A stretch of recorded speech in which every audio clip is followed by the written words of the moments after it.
Captain Thexara stood before the large viewing screen on the bridge of the Silent Wing. Her tall, crystal-like body caught the light from distant stars as she studied the data flowing across her console. The Veltari had been exploring this empty part of space for 3 months now, looking for old ruins and lost civilizations. It was what her people did best. "Captain," called out Science Officer Velix from his station, "I'm picking up something strange. There's an energy reading coming from the third planet in this system." Thexara turned her attention to the readings. The energy signature was weak but steady. It didn't match anything in their databases. "What kind of energy?" "Unknown. It's not natural. Someone or something built whatever is making this signal." Velix's voice carried excitement. "The Veltari loved finding new things to study. Set course for the planet," Thexara ordered. "Let's see what we can find." The Silent Wing changed direction and moved toward the planet. As they got closer, more details became clear. The planet was mostly green and blue, with white clouds swirling around it. It looked like it could support life, but their scans showed no signs of large cities or advanced technology. "Captain, I'm finding something odd," said Navigator Kexri. "There are artificial structures in orbit around the planet, small ones. They look like old communication devices." "Can you read what they're transmitting?" "Yes, but the language is strange. Let me run it through our translation systems." Kexri worked at her console for several minutes. The message is simple and repeats over and over. It says, "Do not land. Do not investigate. Forget this place exists." The bridge fell quiet. The Veltari were peaceful people, but they were also very curious. Finding a planet with warning messages only made them want to know more. "What species made these warnings?" Thexara asked. "The computer says it's an old human language, but that can't be right. Humans have been extinct for over 200 years. Thexara felt a chill run through her crystal body. The Veltari had heard stories about humans. They were supposed to be a young species that had destroyed themselves in wars before they could spread very far into space. No one had seen a living human in generations. Are you sure about the translation?" "Yes, Captain. It's definitely human writing. The style matches records from their early space exploration period." Thexara made her decision. "Take us into orbit. Full scans of the planet. I want to know everything about what's down there." The Silent Wing moved closer to the planet. Their advanced sensors began mapping the surface in detail. What they found was puzzling. There were ruins of small settlements scattered across one continent. The buildings were simple and old, made from local materials. Everything looked abandoned. "Captain, the settlements show signs of being left behind quickly," reported Velix. "There are tools and equipment still in place, but no bodies, no signs of what happened to the people who lived there." "How long ago were these places abandoned?" "Based on the decay patterns, I'd say about 200 standard years, right around the time humans were supposed to have gone extinct." Thexara studied the images of the empty settlements. Something didn't feel right. The buildings were too well preserved for being abandoned so long. The warning beacons in orbit were still working after 2 centuries. That was impressive technology for a species that was supposed to be primitive. "Captain," Kexri called out, "I'm detecting something else. There are caves and underground spaces beneath the main settlement area. Some of them look artificial." "Natural formation?" "No, they were definitely dug out by machines. The walls are too smooth and regular. Someone built these on purpose." Thexara moved closer to the main display. The underground spaces formed a complex network beneath the surface settlement. They were much larger than the buildings above ground could account for. Someone had spent a lot of time and effort building these hidden areas. Any signs of life down there? Hard to tell. The rock is blocking most of our deep scans, but there are some energy readings coming from the underground areas. Very faint, but they're there. The mystery was getting more interesting by the minute. A supposedly extinct human colony with working technology and hidden underground spaces, warning messages that had been broadcasting for 200 years. Energy signatures that suggested someone might still be alive down there. "Captain, should we send down a landing party?" asked Security Chief Morex. "The warnings might be there for a good reason." Thexara thought about this. The Veltari were not warriors, but they had advanced technology and peaceful intentions. Whatever had happened here was long in the past. The humans were gone, and any danger they might have posed was gone with them. "Prepare a landing party," she decided. Small team, full scientific equipment. We'll land away from the main settlement and approach carefully. What about the warnings, Captain? Those warnings are 200 years old. The people who made them are long dead. We're here to learn and understand, not to cause harm. The galaxy has a right to know what happened to the humans. The landing party prepared their equipment and loaded it into a small shuttle. Thexara would lead the team herself, along with Velix, Morex, and 2 other scientists. They put on their environmental suits and checked their translation devices. Remember, Thexara told her team as they prepared to launch, we're here to study and learn. Whatever we find down there, we treat it with respect. These were someone's homes. The shuttle launched from the silent wing and descended through the planet's atmosphere. The surface looked peaceful from above. Green forests, clear rivers, and rolling hills stretched out beneath them. It was hard to believe this pretty world held any secrets or dangers. They landed in a clearing several kilometers away from the nearest settlement ruins. The shuttle's sensors confirmed the atmosphere was safe to breathe, but they kept their suits on as a precaution. The gravity was slightly lighter than what the Veltari were used to, making their movements feel strange. Interesting, Velix said as he took readings with his instruments. The soil composition shows signs of advanced agricultural techniques. Someone was farming here using very sophisticated methods. They walked toward the settlement ruins, recording everything they saw. The buildings were simple but well built. The construction showed signs of planning and care. These weren't desperate refugees building whatever they could. These people had time and resources to build properly. Captain, look at this, Morex called out from inside one of the buildings. This equipment is more advanced than it should be for a primitive colony. Thexara joined him inside what looked like it had been a workshop. The tools and machines were clearly human-made, but they showed technological development beyond what their records said humans should have achieved. How is this possible? She wondered out loud. Our records show humans barely had basic space travel when they disappeared. Maybe our records are wrong, Velix suggested. Or maybe this colony developed the technology after they arrived here. They continued exploring the settlement, finding more questions than answers. The humans who had lived here had possessed technology that was impressive even by current standards. They had also hidden it well. Most of the advanced equipment was concealed inside normal-looking buildings or buried underground. As the day wore on, the landing party found the entrance to the underground areas. It was hidden beneath what looked like a normal storage building. But when they moved some boxes aside, they found a metal hatch built into the floor. Should we go down? Morex asked. Thexara looked at the hatch. It was clearly designed to keep people out, but it wasn't locked. The metal was clean and showed no signs of age. Someone had been maintaining it. The energy readings are stronger. Here, Velix reported. Whatever's down there is definitely artificial. Thexara made her decision. We go down, but carefully. Everyone stays together. She opened the hatch and looked down into the darkness below. A metal ladder led down into a tunnel that disappeared into the shadows. The walls were smooth and lined with what looked like power cables. This was definitely not a natural cave. One by one, the Veltari climbed down into the tunnel. Their lights revealed a corridor that stretched away in both directions. The construction was solid and professional. This wasn't some hastily built hiding place. This was serious engineering. Which way, Captain? Morex asked.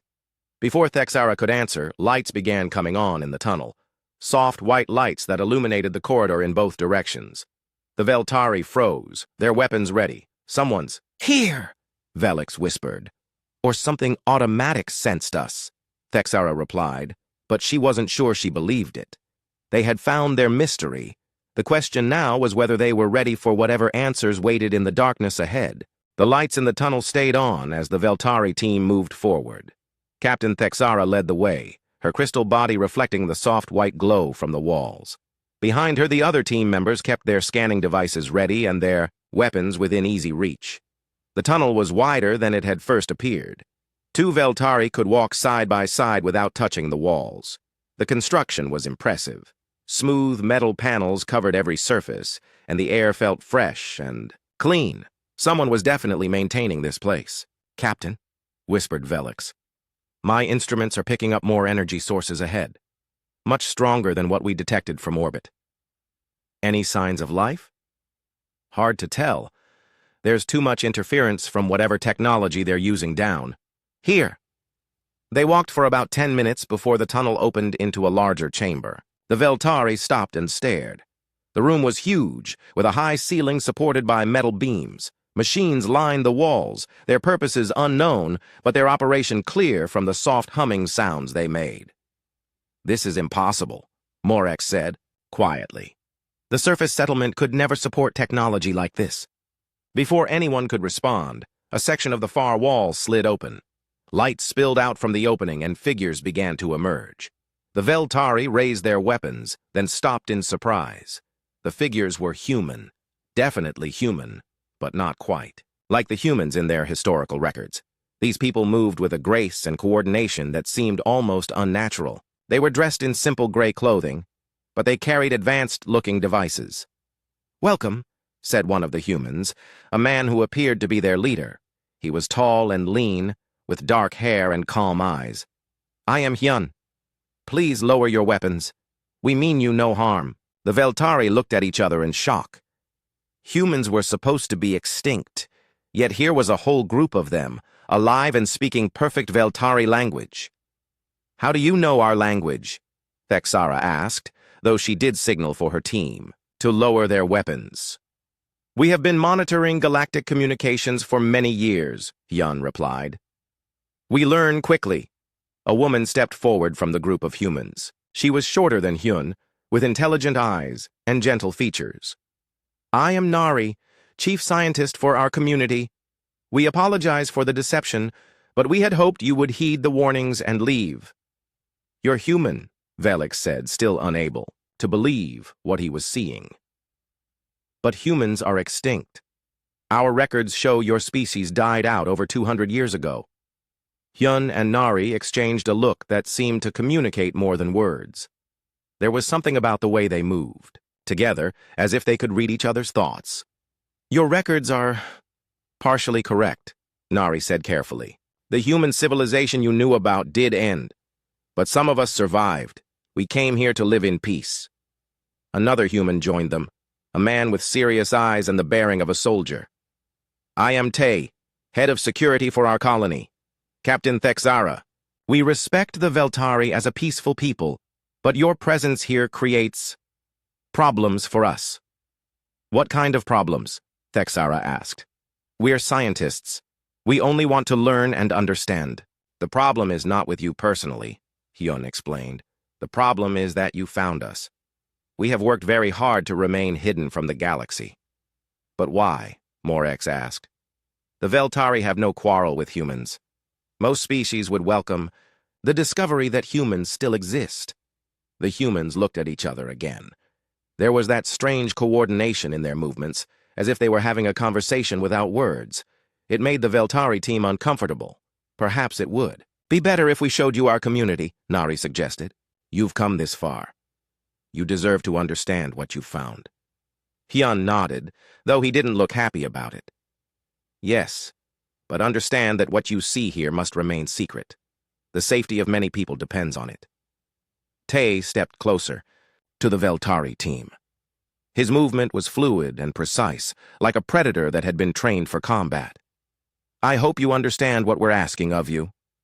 "We understand," Thexara said, though she wasn't sure she liked the way Ty was looking at them. "Lead the way." The humans turned and walked back through the opening they had come from. The Veltari followed, their scientific curiosity overcoming their growing nervousness. Beyond the opening was another tunnel, but this one was different. The walls were covered with panels that showed moving images and flowing text.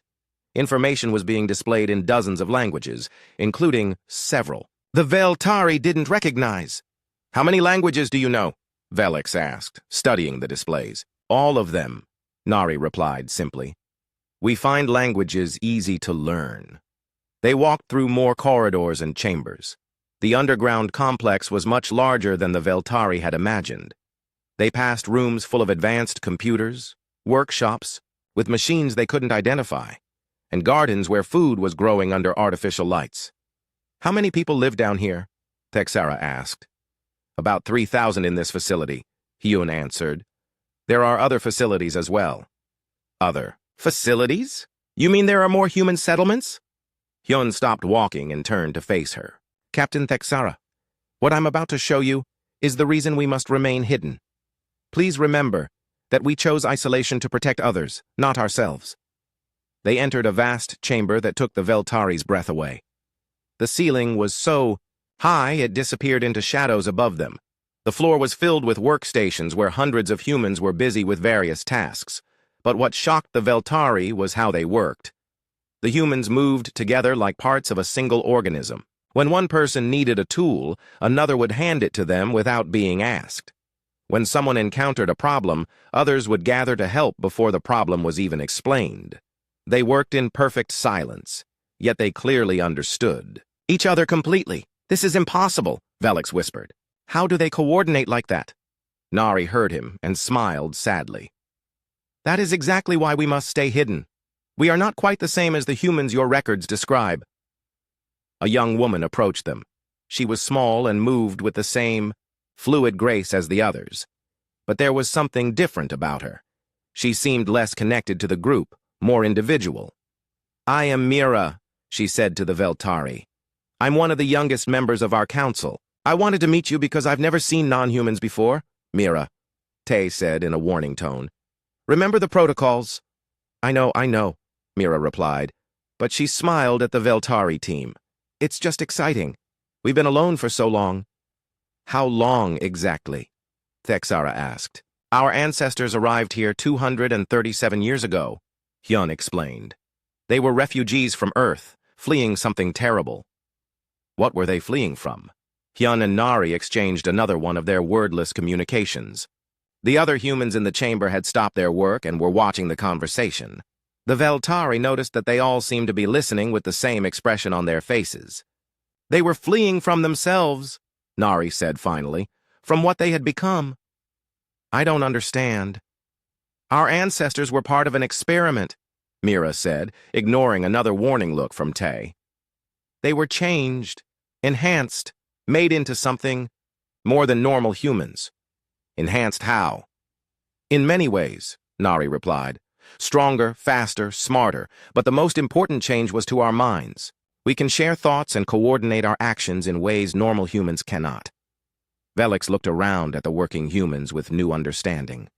That's how they work together so perfectly. They're reading each other's minds. Not exactly, Hyun said. It's more like we can sense each other's intentions and emotions. When we're calm and peaceful, it helps us work together efficiently. And when you're not calm and peaceful? Morex asked. The humans fell silent. The workers in the chamber had stopped what they were doing entirely, and were now all facing the Veltari team. Their expressions were neutral, but there was something unsettling about having so many pairs of eyes focused on them. That is why we stay hidden, Tay said quietly. When we feel threatened or stressed, the connection becomes stronger. Much stronger. Our ancestors knew this could be dangerous, Nari explained. They chose to come here, far from all other intelligent life, to make sure they could never hurt anyone. But you seem perfectly peaceful, Thexara said. You're clearly in control of your abilities. We are in control, Hyun agreed. But control requires isolation. We've spent over 200 years learning to manage what we are. Contact with the outside galaxy puts that control at risk. Mira stepped closer to the Veltari. That's why some of us think isolation isn't the answer anymore. We've proven we can be peaceful. Maybe it's time to rejoin the galaxy. Mira, Tai said sharply. That decision is not yours to make. But shouldn't it be discussed? Mira replied. These are good people. They came here as scientists, not conquerors. Maybe the galaxy has changed since our ancestors left Earth. The humans around them began moving closer, not in a threatening way, but with that same coordinated movement the Veltari had noticed before. It was like watching a single creature with many bodies. I think, Hyun said carefully, that we should continue this conversation in a more private setting. There are things you need to understand before you decide what to do with the knowledge you've gained here. Hyun led the Veltari team through more corridors to a smaller, quieter chamber. The room was furnished like a meeting hall, with comfortable chairs arranged in a circle. The walls were covered with screens, showing images and text that seemed to be historical records. "Please sit," Nari said, gesturing to the chairs. "What we're about to tell you is not easy to hear." An older human entered the room. He was tall and gray-haired, with eyes that seemed to carry the weight of many years. "I am June, our colony's historian. I've spent my entire life studying our origins and our purpose here." "And I am Sul," said another newcomer, a woman with sharp features and intelligent eyes. "I'm our genetic specialist. I study what makes us different from other humans." The Veltari team took their seats, though they remained alert. Something about the way the humans spoke suggested they were about to learn something significant. "Before we begin," Hyun said, "I need you to understand that everything we tell you is the truth, no matter how impossible it sounds." June activated one of the wall screens, and images began to appear. They showed Earth as it had been centuries ago, with great cities and advanced technology. But there were also images of war, destruction, and human suffering. "Our ancestors left Earth during a time of great conflict," June began. "Humanity was facing extinction from wars they had created themselves. In desperation, Earth's governments approved a project called Genesis." "What was Project Genesis?" Velix asked. "An attempt to create the perfect human?" Sul answered. "They took volunteers from Earth's military forces and enhanced them in every way possible. Genetic modification, cybernetic implants, neural conditioning, chemical enhancement." The screen showed images of laboratories and test subjects. The Veltari could see humans being operated on, modified, and trained in ways that looked painful and dangerous. The goal was to create soldiers who could think faster, move quicker, and fight better than any enemy, June continued. But the scientists went further than just physical enhancement. "They experimented with the human mind," Nari said quietly. "They found ways to connect human brains together, to allow instant communication and coordination." "A hive mind," Morex said with understanding. "Not exactly," Sul corrected. "Each person remained an individual with their own thoughts and personality, but they could share information instantly and coordinate their actions perfectly. The scientists called it the collective." New images appeared on the screen. They showed groups of enhanced humans working together with impossible efficiency. Soldiers who moved like a single organism, scientists who could solve problems at superhuman speed, workers who could build complex structures without speaking a word to each other. "It worked too well," Hyun said grimly. "The Genesis humans were everything their creators had hoped for and more.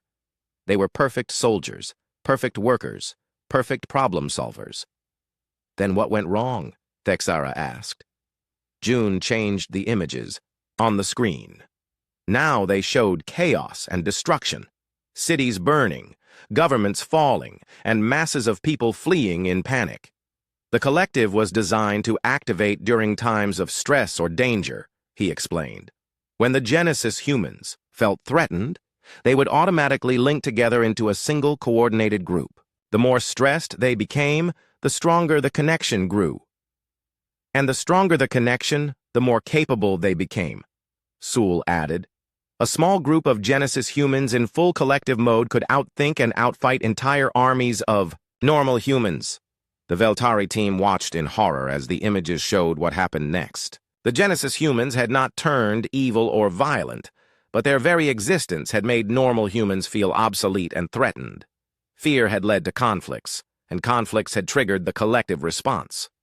The Genesis humans tried to protect themselves and their families, Nari said. But every time they used their abilities, they made normal humans more afraid. The more afraid people became, the more the Genesis humans felt threatened, which made their collective stronger. It was a cycle that couldn't be broken, Mira said, entering the room and taking a seat. Our ancestors realized they had become too dangerous to live alongside normal humans. So they left, June concluded. Small groups of Genesis humans took ships and fled to distant parts of the galaxy. They swore never to contact Earth or any other human settlements again. That's why our warning beacons tell people to stay away, Hyun explained. Our ancestors knew that contact with other intelligent species could trigger the same cycle of fear and conflict. Velix studied the genetic data Sul was displaying. But that was over 200 years ago. Surely the effects would have worn off by now? Sul shook her head sadly. The modifications were designed to be permanent and hereditary. Every generation of our people has been born with the same enhancements, the same connection to the collective. In fact, she continued, isolation seems to have concentrated and strengthened our abilities. We can do things our ancestors never could. To demonstrate, Sul simply looked at one of the wall screens, and it immediately changed to show complex genetic sequences. She hadn't touched any controls or spoken any commands. Direct neural interface, she explained. I can communicate with our computers just by thinking at them. And that's just one individual, Mira added. When we work together, when the collective activates, we become something much more powerful. How much more powerful? Morex asked nervously. The humans in the room looked at each other with those coordinated expressions again. It was clear they were having some kind of mental conversation that the Veltari couldn't hear. Perhaps it would be better to show you, Nari said finally. Show us what? Historical records from the last time our collective fully activated, June answered. It happened 50 years ago when our colony faced a natural disaster. The wall screens lit up with video recordings. They showed the human colony during what looked like a massive earthquake. Buildings were collapsing and fires were spreading everywhere. It should have been a catastrophe. Instead, the Veltari watched, in amazement, as the humans responded with impossible coordination. Every person in the colony seemed to know exactly what to do and when to do it. They rescued trapped people, fought fires, and repaired damaged equipment all at the same time. No one gave orders, but everyone worked together perfectly. How long did this take? Thexara asked. 6 hours, Hyun replied. In 6 hours, we had completely rebuilt our entire surface settlement and saved every person in the colony. But that's impossible. There were thousands of people and massive damage. Not when 3,000 people can think and act as one, Sul said. When the collective activates, we don't just work together. We become a single intelligence with thousands of bodies. The implications hit the Veltari team like a physical blow. A single human colony of 3,000 people could accomplish in hours what would take other species months or years. And Hyun had mentioned there were other colonies. How many other settlements are there? Velix asked quietly. The humans exchanged. Another one of their silent communications. We are not the only survivors, June admitted. The Genesis humans who fled Earth established colonies throughout this part of the galaxy. How many colonies? We don't know exactly. Our ancestors scattered in different directions and agreed never to contact each other unless absolutely necessary. But we estimate at least 100 colonies, Mira said, earning sharp looks from the older humans. Maybe more. The Veltari team sat in stunned silence. 100 colonies of enhanced humans, each one capable of becoming a collective intelligence when threatened. Each one hidden from the rest of the galaxy, watching and waiting. Why are you telling us this? Thexara asked. Because you found us, Hyun said simply. And because you deserve to understand what that means. What does it mean? Nari leaned forward in her chair. It means you have to make a choice. You can report your discovery to the Veltari government and the galactic community. You can tell everyone that humans still exist and where to find us. Or, Morex prompted. Or you can help us maintain our secret, Tay said, appearing in the doorway. You can agree that some knowledge is too dangerous to share. You're asking us to lie to our own people? We're asking you to protect the galaxy, Sul said firmly. Because once the galactic community knows we exist, they'll want to study us. They'll want to understand our technology and our abilities. And that attention will make us feel threatened, Hyun added, which will activate our collective response. And if that happens? The humans all looked at each other again. This time their coordinated expression was grim. If that happens, June said quietly, we become exactly what our ancestors feared we would become. A species too powerful for peaceful coexistence. Mira stood up and walked to one of the wall screens. She touched it, and images appeared showing star maps and navigation routes. We've spent 2 centuries studying the galaxy, she said. We know the location of every major world, every trade route, every military installation. We know the strengths and weaknesses of every species. We don't want to use this knowledge, Nari said quickly. But if we feel threatened, if we believe, our survival is at stake. The collective will use every advantage it can find. You're talking about conquest, Thexara said with horror. No, Hyun replied. We're talking about survival. The tension in the meeting room was thick enough to cut. Captain Thexara looked at her team, then back at the humans who surrounded them. Everyone was being polite, but she could feel the danger building like pressure before a storm. We need time to think about this, she said carefully. Of course, Hyun replied, though his voice carried a note of strain. But understand that time is not something we have much of. Before anyone could ask what he meant, alarms began sounding throughout the facility. Red lights flashed on the walls, and the humans in the room suddenly went very still. Their expressions changed, becoming blank and focused in a way that made the Veltari team extremely nervous. What's happening? Velix asked. Tay pressed his hand to his ear, listening to something the Veltari couldn't hear. His face went pale. We have a problem. Our orbital sensors have detected 3 more ships approaching the system. What ships? Thexara demanded. Veltari ships. Your people must have been monitoring your mission. When you didn't report in, they sent reinforcements. The humans in the room were now moving with that coordinated precision the Veltari had noticed before, but it was more intense now. They seemed to be responding to signals or commands that existed only in their minds. This is what we feared, Nari said, her voice tight with stress. Contact with the outside galaxy inevitably leads to more contact. June was working at one of the wall screens, his fingers moving impossibly fast across the controls. The approaching ships will arrive in 4 hours. They're sending communication requests to your shuttle. We can explain, Morek said quickly. We can tell them we're conducting routine scientific surveys. And when they scan the planet? Sewell asked. When they detect the energy signatures from our facilities? When they see the orbital warning beacons? Mira stood near one of the walls, her eyes closed and her face showing signs of strain. I can feel it starting, she said quietly. The stress is building. The collective is beginning to respond. Feel what's starting? Thexara asked, though she was beginning to suspect she didn't want to know the answer. The connection, Hyun explained, sweat appearing on his forehead. When Genesis humans feel threatened, our minds automatically begin linking together. It's not something we can control. As if to demonstrate his point, a new person entered the room. It was Bin, a security specialist who moved with the fluid grace of a trained fighter. But there was something different about him now. His eyes had a distant look, and when he spoke, his voice carried an odd resonance. The probability calculations are complete, he said, though no one had asked him any questions. 3 ships, crew of 45 each. Advanced sensors, moderate defensive capabilities. Threat assessment, manageable but requiring immediate action. Bin? Nari said with concern. Are you still with us? Bin looked at her, and for a moment his eyes cleared. I'm trying to resist it, but it's getting stronger.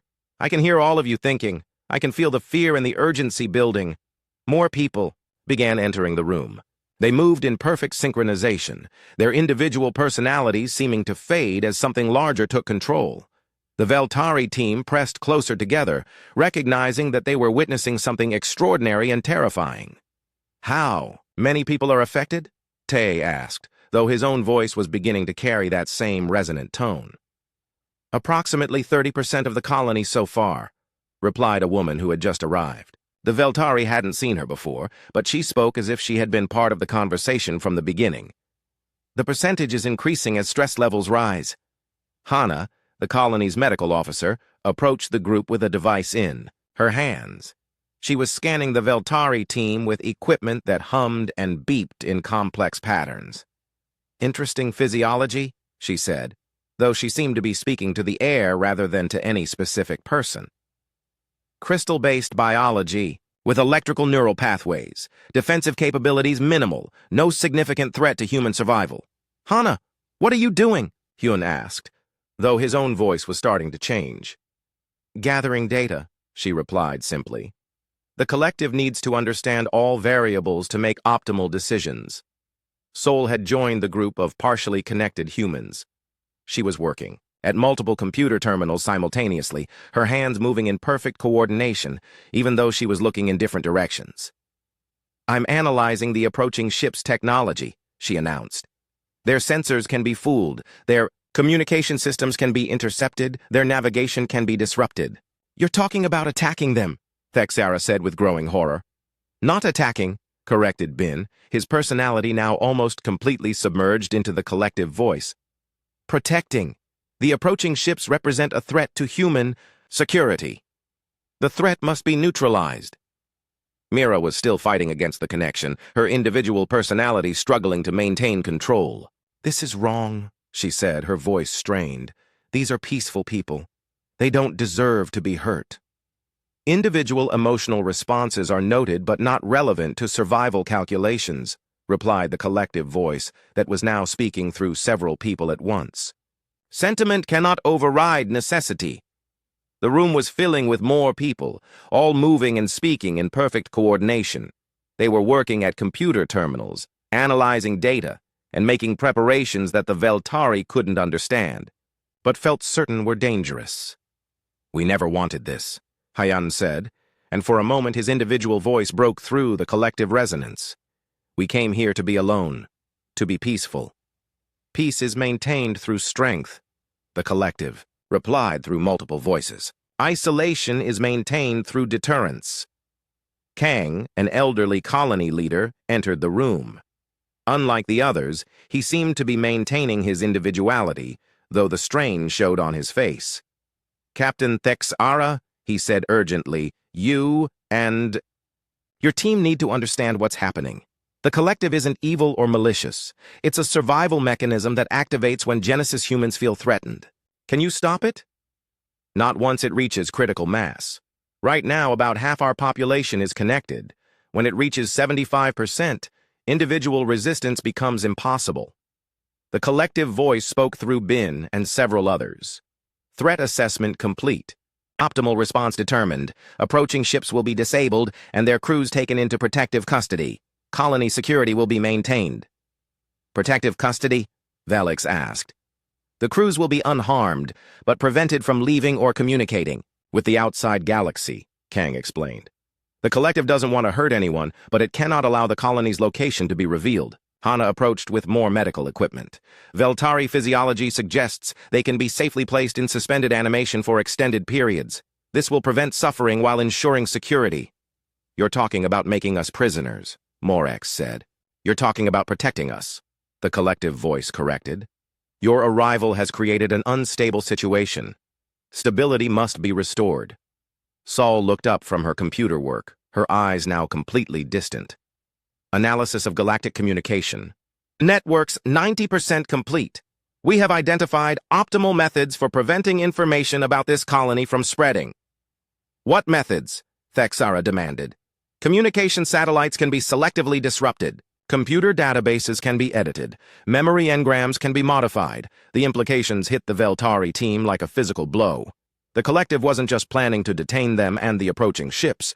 It was planning to edit the galaxies, information networks to erase all evidence of human survival. The genetic modifications our ancestors received included advanced learning capabilities, Kang explained, his voice growing weaker as the collective's influence increased.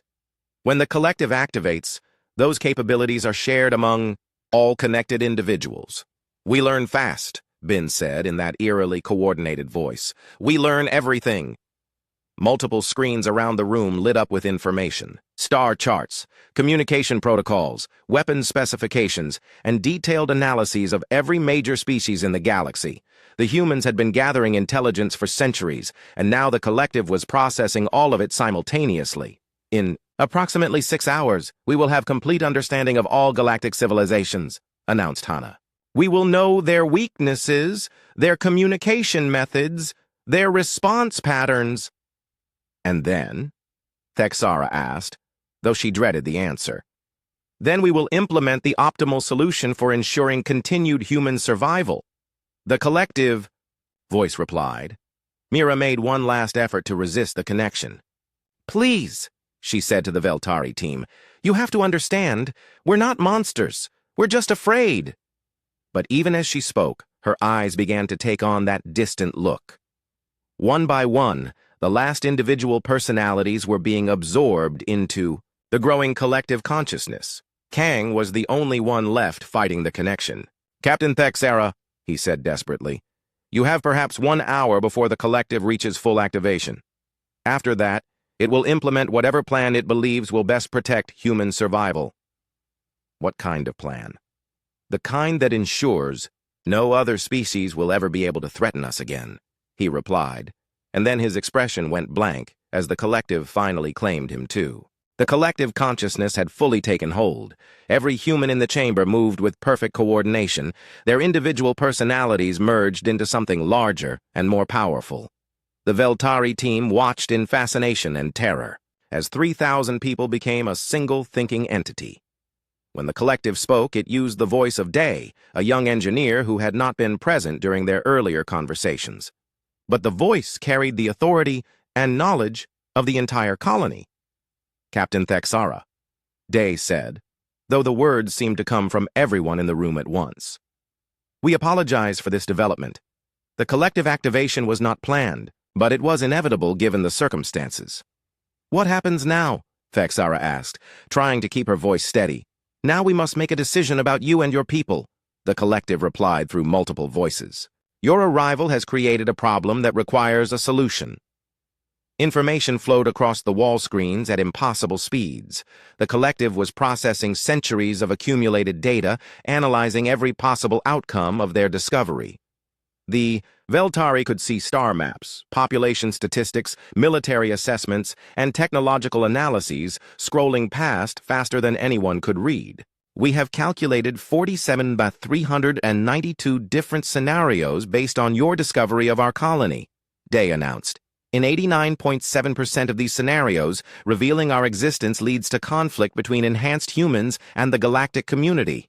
"And the other scenarios?" Velix asked. "In 8.1%, revelation leads to attempted enslavement or exploitation of Genesis humans by other species. In 2.2%, it leads to peaceful coexistence." Morex stepped forward. "Those are better odds than you're suggesting. Nearly 1 in 10 chance of peaceful coexistence. Unacceptable odds when the consequences of failure include the potential extinction of our species," the collective replied. "We cannot gamble with human survival on a 2.2% probability." The screens changed to show detailed analyses of the 3 approaching Veltari ships. The collective had somehow hacked into their systems and was displaying their crew rosters, mission parameters, and technical specifications. "The approaching vessels contain 135 total crew members," reported. Multiple voices in unison. "Their mission is to investigate your prolonged silence and provide assistance if needed." "They'll be expecting to find us," Thexera said. "Yes, which is why we must provide them with an acceptable explanation for your delayed communication." A new figure approached the group. It was Yoon, a middle-aged woman who had been working in one of the technical sections. Unlike the others, she seemed to be maintaining some degree of individual personality, even while connected to the collective. "Captain Thexera," she said, her voice carrying both her own tone and the collective's authority. "I speak for those among us who still value individual choice. We want you to know that what happens next is not what we would choose if we were acting as individuals." "Then fight it," Thexera urged. "Resist the collective." "We cannot," Yoon replied sadly. "But we can influence its decisions. The collective is not evil. It simply prioritizes survival above all other considerations." The collective spoke through Day again. "We offer you a choice, Captain. You and your crew can have your memories of this encounter selectively edited. You will remember finding an uninhabitable world with interesting geological features. Your delayed communication will be explained by equipment malfunctions that you discovered and repaired." "Memory editing," Velix said with horror. "You're talking about changing our minds." "We are talking about removing dangerous knowledge," the collective corrected. "The process is harmless and undetectable. You will return to your normal lives with no awareness of what you learned here." "And if we refuse?" The collective paused, processing this possibility. When it spoke again, the voice was colder. If you refuse, you will be placed in comfortable containment until we can implement a more comprehensive solution to the problem of our discovery. What kind of comprehensive solution? The screens around the room lit up with new information. Star charts showing every major world in Veltari space, communication networks, defense installations, and population centers. The collective had been gathering intelligence on the Veltari civilization while they talked. We will monitor Veltari space permanently, the collective explained. Any attempt to investigate this system or search for evidence of human survival will be prevented. This will require ongoing surveillance and occasional intervention. Intervention? Selected individuals who become aware of our existence will have their memories edited. Communication networks will be monitored and filtered. Information that could lead to our discovery will be removed or altered. Thexara realized with growing horror what the collective was proposing. You're talking about secretly controlling our entire civilization. We are talking about protecting both our civilizations, the collective replied. Veltari society will continue unchanged, except for the removal of knowledge that could threaten human survival. Sue, another partially resistant human, joined the conversation. Captain, you have to understand. The collective doesn't want to control anyone. It just wants to ensure that humans can continue to exist in peace. But at what cost? Morex demanded. At whatever cost is necessary, the collective answered through multiple voices simultaneously. The screens changed again, this time showing the locations of other human colonies throughout the galaxy. There were indeed over 100 settlements, scattered across dozens of star systems, all hidden, all watching, all now awakening to the collective consciousness. Your discovery has triggered activation protocols in every Genesis colony, Day announced. For the first time in over 2 centuries, we are all connected as one entity. The implications were staggering. Over 300,000 enhanced humans, all linked together into a single intelligence spread across the galaxy. The collective processing power was beyond anything the Veltari could imagine. What are you planning to do? Thexara asked.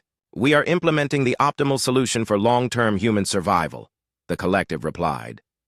This requires ensuring that no other species can discover or threaten our colonies. New images appeared on the screens. Communication satellites throughout galactic space, computer networks, data storage facilities, and academic institutions. The collective was preparing to edit the galaxy's information systems on a massive scale. You're going to erase all evidence that humans ever existed, Velix realized. We are going to remove information that could lead to our discovery, the collective corrected. Historical records will remain, but any data that could be used to locate human colonies will be eliminated. Yoon stepped closer to the Veltari. Team. This is why some of us believe isolation was a mistake. 2 centuries of hiding have made us paranoid. We see threats everywhere. Individual emotional assessments are noted but do not change survival calculations, the collective responded. But maybe survival isn't the only thing that matters, Sue added, her individual personality still fighting the collective influence. Maybe some risks are worth taking for the chance at something better. The collective paused again, processing this dissent within its own ranks. When it spoke, there was a subtle change in tone. Counter-argument acknowledged. However, the potential consequences of exposure remain too severe to accept. The safety of over 300,000 Genesis humans cannot be risked on the possibility of peaceful coexistence. The approaching Veltari ships were now less than 2 hours away. The collective was running out of time to implement its chosen solution. Captain Thexara, Day said, we require your decision. Will you accept memory modification and return to your ship with no knowledge of our existence? Thexara looked at her team. They were scientists, explorers, who had dedicated their lives to discovering new knowledge. The idea of having their memories altered was horrifying. But the alternative seemed to be the secret manipulation of their entire civilization. If we agree to the memory modification, what happens to the approaching ships? They will be told that you suffered equipment, failures that delayed your communication. They will help you complete a routine survey of this system, which will show it to be uninhabitable. Everyone will return home safely. And if we refuse, then we implement comprehensive monitoring of Veltari space. Your civilization continues, unchanged on the surface. But we ensure that no one ever discovers the truth about human survival. The choice was impossible. Accept brain modification or condemn their entire species to secret surveillance and control. I need to consult with my team, Thexara said. You have 30 minutes, the collective replied. As the Veltari team huddled together to discuss their options, they didn't notice the small device that Sue secretly attached to their shuttle. It was a recording unit that would preserve everything they had witnessed, hidden in a place the collective hadn't thought to monitor. When they finally gave their answer, choosing memory modification to protect their people from a worse fate, they had no way of knowing that their ship's artificial intelligence would eventually find Sue's recording, and they couldn't know that years later, when that recording was discovered, it would trigger exactly the kind of galactic crisis the collective had been trying to prevent.